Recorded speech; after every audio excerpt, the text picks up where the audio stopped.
नमस्कार साथियों, मैं डॉक्टर राधाकृष्ण। इजी सॉल्यूशन पे आपका स्वागत है। सबसे पहले तो आपसे अनुरोध है कि आपने अभी तक मेरे चैनल को सब्सक्राइब नहीं किया है तो सब्सक्राइब भी कर लें। और आपके मन में कोई जिज्ञासा है ऑर्गेनिक खेती को लेकर, मिट्टी को उपजाऊ बनाने को लेकर, या फिर जो फसल आप लेते हैं उनमें कीटों की समस्या से परेशान हैं, बीमारियों से परेशान हैं, ग्रोथ को लेकर परेशान हैं, और आप कोई उसकी जानकारी चाहते हैं तो निसंकोच मेरे मैसेज बॉक्स में कमेंट्स देकर अपना नंबर भी लिख देंगे, फोन नंबर भी दे देंगे, तो मैं अपने से आपकी समस्या का निराकरण करने की कोशिश करूंगा। हम बात आज करते हैं कि आज तो गर्मियों का मौसम है, साग सब्जियों की बहुत कमी रह जाती है या कुछ सब्जियां हमारे पास बचती हैं। सर्दियों में तो बहुत सारी सब्जियां हमारे पास रहती हैं, गर्मियों में बहुत लिमिटेड सब्जियां हमारे पास आती हैं। लेकिन पिछले कुछ वर्षों से साग सब्जियों की उपलब्धता बढ़ी हुई है, तो हमारी तो फोकस इस मौसम में सब्जियों का जो फोकस है वो कुछ सब्जियों तक रह जाता है, जिसमें कि भिंडी है, बैंगन है, टमाटर है, या लौकी है, तोरी है, टिंडा है, कद्दू है। यही सब्जियां इस मौसम में मिलती हैं। तो आप इन सब्जियों को करते हैं और आप इन सब्जियों की ग्रोथ को लेकर परेशान हैं, आपको उत्पादकता पूरी नहीं मिल रही है, या फिर उत्पादकता तो अच्छी है, ग्रोथ तो अच्छी है, लेकिन उसमें बार बार कीड़ों का सामना करना पड़ता है, रोग बीमारियों का सामना करना पड़ता है।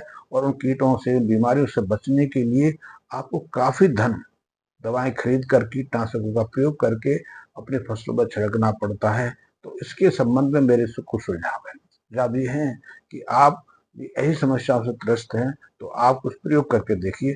निश्चित रूप से आपको अपनी बीमारी में 50% के आसपास जो रोक रहे हैं सहायता मिलेगी। साथ ही ग्रोथ जो है, फसलों की ग्रोथ को लेकर परेशान है, पत्तियां सूख रही हैं, पत्तियां तेजी से झड़ रही हैं, या फूल देरी से आ रहे हैं, बेल तो वृक्ष अच्छी हो गई हैं लेकिन बेल में फूलों की संख्या घट रही है, फूल पूरी तरह से फलों में नहीं बदल पा रहे हैं। आपकी जो बेल की फसल है, आपकी जो बेल हैं उनमें फूल तो लग रहे हैं लेकिन फूल ना तो लौकी में बदल पा रहे हैं, ना तोरई में बदल पा रहे हैं। कद्दू भी लगता है झड़ जाता है, भिंडी है उसमें बार बार कीड़ों के हमले हो रहे हैं, बैंगन में भी कीड़े पड़ रहे हैं, मिर्च भी पूरी तरह से विकसित नहीं है, या टमाटर हैं पूरी तरह से विकसित नहीं हो रहे, टमाटर छोटे रह जाते हैं, झड़ जाते हैं, या वहीं उन पर पेड़ पर लगे लगे ही कोई ना कोई रोग लग जाता है, उनकी आकृतियां टेढ़ी मेढ़ी हो रही हैं। ऐसी बहुत सारी समस्याएं आती ही रहती हैं, क्योंकि फसलों के, साग सब्जियों के बहुत सारे रोग हैं और इन रोगों को लेकर किसान बहुत परेशान रहता है। अध्ययन तो ये कहता है कि कई ऐसी सब्जियां हैं जिन पर लागत का 70% जो खर्चा है सिर्फ कीटनाशकों पर किसानों को खर्च करना पड़ता है। इसीलिए ऐसे कीटनाशकों का बार बार प्रयोग करने से वो साग सब्जियां भी जहरीली हो जाती हैं। जहरीली तो स्वास्थ्य को भी प्रतिकूल असर डालती हैं, साथ ही वो तेजी से सड़ भी जाती हैं। और इसीलिए अध्ययन कहते हैं कि साग सब्जियों में से 40 से 60% साग सब्जियां बुवाई से लेकर और उपभोक्ता तक पहुंचने तक खराब हो जाती है।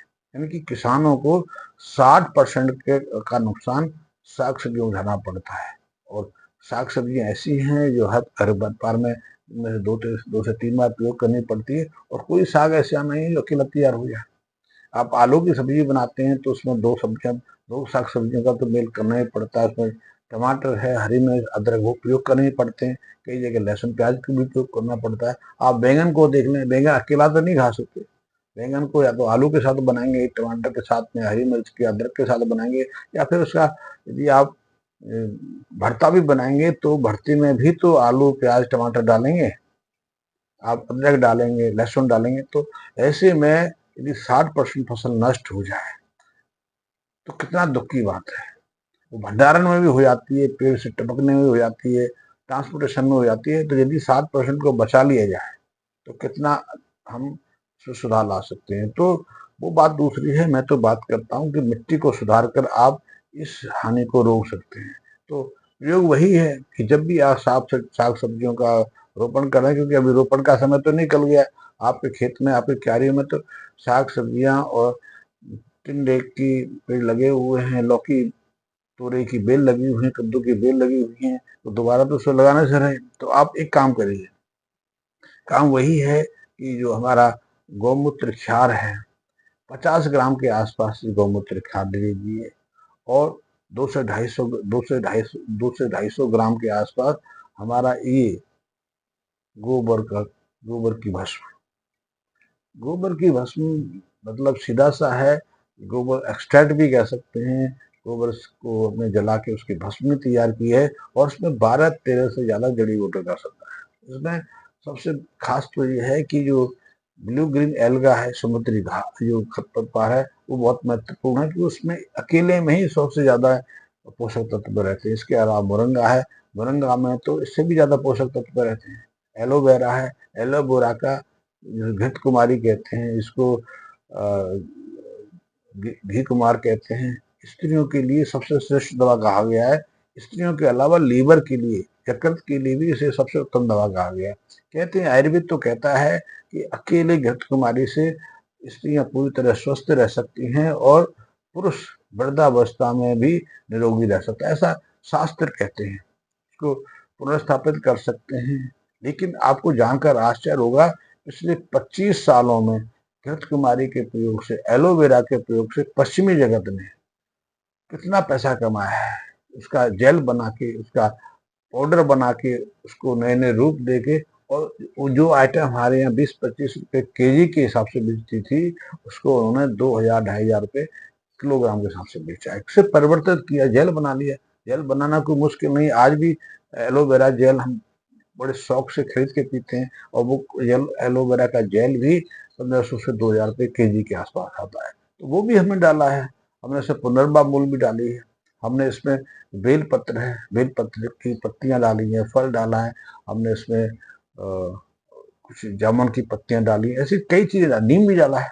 12-13 हमने सेलेक्ट जड़ी बूटियों का मिश्रण भी इसमें डाला है। इसलिए ये परफेक्ट एक सॉल्यूशन बन गया है। आप इसका प्रयोग जब खेतों में करते हैं, खेतों में सिंपल सा प्रयोग है कि आपने 50 लीटर के आसपास पानी लेना है, और उसमें यदि प्रथम बार आप अपने खेत को से ट्रीट कर रहे हैं, खेत को सुधार रहे हैं, खेत की मिट्टी की पोषकता को बढ़ा रहे हैं, तो शुरू में इसका 1 से 2 किलो की मात्रा लेनी है।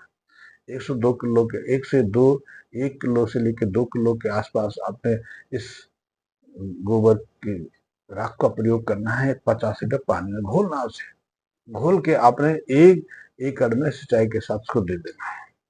और इसी में यदि 50 ग्राम के आसपास शुरू में यदि प्रयोग करना चाहे तो 100 ग्राम के आसपास गौमूत्र की क्षार का प्रयोग कर सकते हैं, क्योंकि गाय के गोबर में तो अद्भुत गुण है। गाय का मूत्र तो और अद्भुत है। शास्त्र कहते हैं कि गाय का मूत्र सबसे पवित्र मूत्र है। इसलिए हमारे यहाँ तो एक परंपरा रही है कि रोगों में ही नहीं, शारीरिक शुद्धि के लिए भी और बहुत तरह की निरोगता के लिए भी गौमूत्र सेवन करने का। यहाँ तक कि हम यदि कोई पूजा का कार्यक्रम करते हैं, हम कोई यज्ञ हवन करते हैं, यहाँ तक कि सत्यनारायण की कथा भी देखी होगी। शायद अब लोग सत्यनारायण की कथा को छोड़ने लगे हैं, लेकिन सत्यनारायण की कथा जिस स्थान पे की जाती है, उसको भी गौमूत्र और गोबर से अवलीपते हैं, शुद्ध करते हैं। फिर वहां पर पूजा का कार्यक्रम होता है, यहाँ देव स्थान प्रतिष्ठित किया जाता है, यज्ञ विधि बनाई जाती है, वैवाहिक कार्य संपन्न किए जाते हैं, कोई भी पूजा का कार्यक्रम किया जाता है, तो वहाँ गोबर और गोमूत्र से उसको लीप कर शुद्ध किया जाता है। और गौमूत्र का सेवन हम करते हैं, क्योंकि वो पवित्रतम है, रोग निरोधक है। वो गाय का गोबर की जो राख है, छिड़कने का आपने देखा होगा, या गंद की हो, दुर्गंध मार रही हो, मक्खियां भिनभिना रही हो, मच्छर भिनभिना रहे हो, तो वहाँ हम परंपरा के रूप, आजकल तो लोग कली फेंक देते हैं, लेकिन पहले राख फेंकी जाते हैं। राख फेंकते ही कुछ मिनटों के बाद, एक आध घंटे में, तो वो जो गंध था, जो मलमूत्र था, या जो भी उसमें सड़ान पैदा कर रहा था, वो समाप्त हो जाता है। दुर्गंध तो समाप्त होती है, वो स्वयं भी मिट्टी में बदल जाता है। तो ये इतनी अद्भुत चीजें हैं, तो हमने इन्हीं के प्रयोग से गोबर की राख तैयार की है। गोबर राख नाम है, गोबर राख का भी उसमें अंश है, उसके साथ जड़ी बूटियां भी हैं। तो आप इसका प्रयोग करिए। आपने मिट्टी में, आप उसको मिट्टी में सिंचाई के साथ देना है। पहली बार देना है, खेत खाली है या पूरी तरह से तैयार है, फिर भी आपको 1 किलो के आसपास लेना है। यदि आप दोबारा इसके प्रयोग करेंगे तो उसकी मात्रा घटा लेना है। आपने तो 250 ग्राम से लेकर और आधा किलो के आसपास, उसी तरह 50 लीटर पानी में इसको मिक्स करना है। गौमूत्र भी आप 50 ग्राम के आसपास ले सकते हैं और सिंचाई के माध्यम से उसे दे सकते हैं। अब बात हुई सब्जियों की, यदि आपने सब्जियां लगाई हुई हैं, या भिंडी है, करेला है, बैंगन है, आलू है, टमाटर है, प्याज है, या फिर लौकी है, तोरई है, टिंडा है, कद्दू है, उसकी जो बेल हैं उनमें आपने जब भी जरूरत पड़े उनको पानी देने की, तो आपने यही पानी देना है और कुछ नहीं करना। और यदि आपको रोग का खतरा लगता है कि रोग आ रहे हैं, तो शुरू में एक प्रयोग और कर सकते हैं। वो प्रयोग ये है कि आप छाछ ले लीजिए। वैसे तो गाय के दूध दूध से तैयार, देसी गाय के दूध से तैयार छाछ बहुत उत्तम है, क्योंकि उसमें वैसे ही रोग निरोधक क्षमता है। यदि वो नहीं मिलेगी, क्योंकि देसी गाय नहीं, तो आप कोई भी बाजार से छाछ ले आइए, तो छाछ ला के उसको खट्टा कर लीजिए, उसमें थोड़ा सा गुड़ डाल दीजिए, और ये जो हम गौमूत्र क्षार कहते हैं, 50 ग्राम के आसपास ही डाल दीजिए। तांबे का भी सिक्का डाल दें, तांबे के यदि पात्र में उसको बनाएंगे तो बहुत उत्तम है। आप उसका स्प्रे ही 5-7 दिन के आसपास, हर 5-7 दिन में खेतों में करते रहिए, 2-4-5 बार करते रहिए, तो आप देखेंगे कि आपके साग सब्जियों में लगने वाले 50% ज्यादा जो रोग हैं, जो कीट हैं, स्वतः गायब हो जाएंगे। आप मेरी बातों में बताइए, आप इसका प्रयोग करके देखिए, आप देखेंगे कि आप यहाँ इसका दोनों का प्रयोग कर रहे हैं, इससे साग सब्जियों की पत्तियों में ज्यादा हरियालीपन आ जाएगा। आप यदि उस पौधे को उखाड़ेंगे, पत्तियों को तोड़ेंगे, तो उसमें ज्यादा हरियालीपन देखेगा, ज्यादा उसमें पानी नजर आएगा, उसमें एक नया जीवन नजर आएगा, पत्तियों का विकास तेजी से होगा, पत्तियों का साइज बढ़ जाएगा, उसमें ज्यादा ज्यादा शाखाएं निकलेंगी, ज्यादा फल फूल आएंगे। और सब जो आपके बेल के अंदर जो लौकी है, तोरई है, कद्दू है, या टिंडे हैं, या भिंडी है, इनकी जो संख्या है आप गिन के देख लीजिए। आप 2 क्यारी में, 1 क्यारी में या 1 खेत में इनका प्रयोग करके देखिए, और 1 खेत में जो परंपरागत रूप से कर रहे हैं, आप उसको देखिए। आप उसकी सब्जियों को गिन के देखिए, इसकी सब्जियों को देखिए, उसके पेड़ को देखिए, बेल को देखिए, पत्तियों को देखिए, और इसके द्वारा की आपको अपनी आंखों पर भरोसा नहीं होगा। उत्पादकता में ही वृद्धि होगी, उत्पादकता में भी 20 से 30% की आवश्यक वृद्धि होगी। और जैसे जैसे इसके प्रयोग बढ़ाएंगे, हमारा तो मानना ये है कि 2 साल में कम से कम डबल उत्पादन होना चाहिए। उत्पादन घटेगा नहीं, 20% अधिक होगा। इसलिए आपको जो नुकसान होता था, जो फसल साग सब्जियां झड़ जाती थी, फूल झड़ जाते थे, ट्रांसपोर्टेशन नुकसान होता था, उनको सुरक्षित नहीं रह पाते थे, कम अवधि में वो खराब हो जाती थी, उससे भी मुक्ति मिलेगी। और इसका एक प्रयोग और भी करेंगे, वो फिर बताऊंगा। लेकिन आपने यदि साग सब्जियों की बढ़त बढ़ानी है, रोग मुक्त करना है, हानि से बचना है, तो आप इसका निश्चित रूप से एक बार प्रयोग करके देखिए।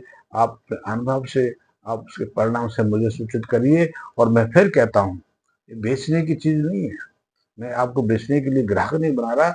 आप आधा किलो के आसपास मेरे पास आइए, जो मेरे सब्जियां हैं, मेरे जो पौधे हैं, मेरे जो गार्डन है, उसको देखिए, और उसके बाद 50 आधा किलो के आसपास मेरे यहाँ से खरीद लगाइए, प्रयोग करिए। प्रयोग से जो आपको परिणाम मिले, उससे मुझसे तपस करिए, यही बस मुझसे आशा है। मैं मिट्टी को संरक्षित करना चाहता हूँ, मिट्टी का ट्रीटमेंट करना चाहता हूँ, इसमें मैं आपकी मदद करना चाहता हूँ। धन्यवाद मित्रों।